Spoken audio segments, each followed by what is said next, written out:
ஒரு 10 லட்சம் இளைஞர்கள் 41 உயிர் போன பிறகு அவங்க எல்லா சதி கோட்பாடையும் நம்பிட்டோம். சதி கோட்பாடை நம்புறதெல்லாம் ஒரு பெரிய புது விஷயம் கிடையாது. அதான் எம்ஜிஆர் செத்து போயிட்டாருன்னு வாட்ச் வச்சு பாருங்கலாம், அதெல்லாம் நம்பிட்டு இருக்காங்கல்ல தமிழ்நாட்டில் எத்தனையோ காலமா. சதி கோட்பாடு நம்புவதெல்லாம் பிரச்சனை இல்லை. அவன் எல்லாத்தையும் நம்பிட்டோம். அவன் அரசாங்கம் திட்டமிட்டு செய்து விட்டதுன்னு கூட நம்பிட்டோம்.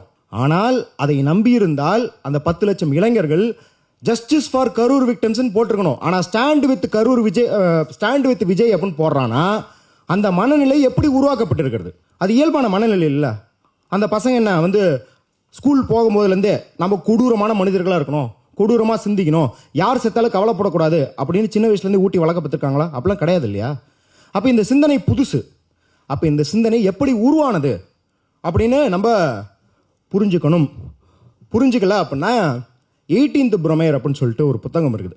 மார்க்ஸோட ஒரு பெரிய கட்டுரை இருக்குது. அந்த 18th புரோமையர் அப்படின்றவன் வந்து ரொம்ப கோமாளியான ஒரு ஆட்சியாளர், கொடுங்கோல் ஆட்சியாளர், ரொம்ப கோமாளி, பெரிய கோமாளி. அதற்கு வந்து எப்படி நடந்தது தெரியல அப்படின்னு பிரெஞ்சு சமூகம் சொல்லுச்சு. அப்படின்னா இவன் எப்படி தலைவனாக உருவானானே தெரில அப்படின்னு சொல்லுச்சுன்னா இந்த சமூகத்தை வரலாறு மன்னிக்காது அப்படின்னுவார். அதே போல இப்படி செருப்படி வாங்கிட்டு நிற்கும் போதும் நம்ம இதிலிருந்து பாடங்களை கற்றுக்கொள்ளாமல் நம்ம ஏற்கனவே இருக்கிற நாங்களே எம்ஜிஆரே பார்த்துட்டோம் அப்படிங்கிற ஒரு மனநிலையிலேருந்து இயங்கிட்டு இருந்தோம் அப்படின்னா நம்மளை வரலாறு மன்னிக்காது.